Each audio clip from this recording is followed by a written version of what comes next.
പ്രിയപ്പെട്ട എല്ലാ പ്രേക്ഷകർക്കും നമസ്കാരം. ന്യൂ ഇയറിൻ്റെ തലേ ദിവസം, അതായത് ഇന്ന് ജനുവരി 1 ഇന്നലെ 31 രാത്രി തൃശ്ശൂർ നഗരത്തിലെത്തിയത് വൻ ജനക്കൂട്ടമാണ്. ഒരു പക്ഷേ നിയന്ത്രിക്കാവുന്നതിനപ്പുറം ജനക്കൂട്ടം തൃശ്ശൂർ നഗരത്തിലേക്ക് തള്ളിക്കയറിയ ഒരു ദിവസമായിരുന്നു ഇക്കഴിഞ്ഞ ഡിസംബർ 31. പോലീസ് തേക്കിൻകാട് മൈതാനം ഉൾപ്പെടെയുള്ള സ്ഥലങ്ങളിൽ നിന്ന് ആളുകളെ ഒഴിപ്പിക്കേണ്ട ഒരു സ്ഥിതി വന്നു 12 മണിക്ക് ശേഷം.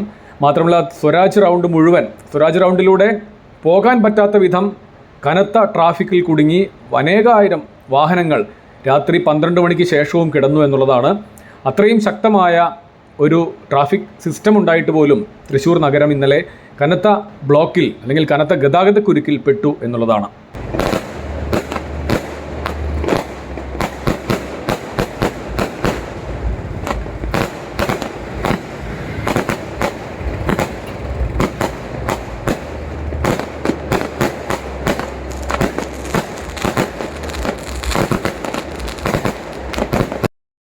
പ്രിയപ്പെട്ട പ്രേക്ഷകരെ, നിങ്ങൾ ഈ കാണുന്ന ദൃശ്യങ്ങൾ രാത്രി 12 മണിക്ക് ശേഷം, അതായത് ജനുവരി 1 പുലർച്ചെ 12 മണിക്കുള്ള സ്വരാജ് റൗണ്ടിൻ്റെ വിഷ്വൽസ് ആണ് നിങ്ങളിലേക്ക് എത്തിക്കുന്നത്. ഇതായിരുന്നു ഇന്നലത്തെ തൃശ്ശൂർ നഗരത്തിൻ്റെ അവസ്ഥ.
രാത്രി 12 മണിക്ക് ശേഷവും തേക്കിൻകാട് മൈതാനത്ത് ജനങ്ങൾ തടിച്ചുകൂടുകയാണ് ഉണ്ടായത്.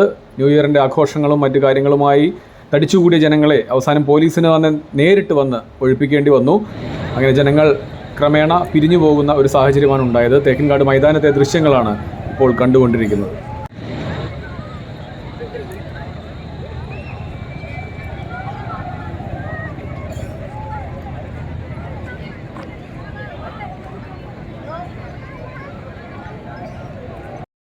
പൊതുവെ നമുക്കെല്ലാം പറയാം, തൃശ്ശൂരിലെ സ്വരാജ് റൗണ്ട് ഉള്ളതുകൊണ്ട് തന്നെ വലിയ ട്രാഫിക് പ്രശ്നങ്ങൾ നമുക്ക് അനുഭവിക്കേണ്ടി വരാറില്ല. സ്വരാജ് റൗണ്ടിൽ നിന്നും 17-18 സബ് റോഡുകളാണ് പുറത്തേക്ക് ഇറങ്ങുന്നത്, പോക്കറ്റ് റോഡുകളായും മെയിൻ റോഡുകളുമായിട്ടുമൊക്കെ. എന്നാൽ ഇതെല്ലാം ഉണ്ടായിട്ട് പോലും അപ്രതീക്ഷിതമായ ഒരു തിരക്ക് നഗരത്തെ വിഴുങ്ങുന്ന ഒരവസ്ഥയാണ് ഉണ്ടായത്. ഈ തിരക്കിൽ നിന്ന് രക്ഷപ്പെടാൻ ഉള്ള ഒരു വഴിയും രാത്രി ഉണ്ടായിരുന്നില്ല എന്നുള്ളതാണ്. അത്രയും നേരം ജനങ്ങൾ വളരെ സമയമെടുത്ത് തന്നെയാണ് ഇന്നലെ റൗണ്ടിലൂടെ ഇഴഞ്ഞിഴഞ്ഞ് നീങ്ങിയാണ് അവസാനം ലക്ഷ്യസ്ഥാനത്ത് എത്തിയിട്ടുണ്ടാവുക. എന്തായാലും ഇത്തരം പ്രശ്നങ്ങൾ വരാതിരിക്കാൻ ഭാവിയിലെങ്കിലും ജില്ലാ പോലീസ് ഡിപ്പാർട്ട്മെൻറ്റിനെ പോലുള്ള ഇതിൻ്റെ ബന്ധപ്പെട്ട ആളുകൾ, അതുപോലെ മറ്റു ഉദ്യോഗസ്ഥരെല്ലാം ഒരു കൃത്യമായ തീരുമാനം എടുക്കുമെന്ന് പ്രതീക്ഷിക്കുന്നു. Thank you.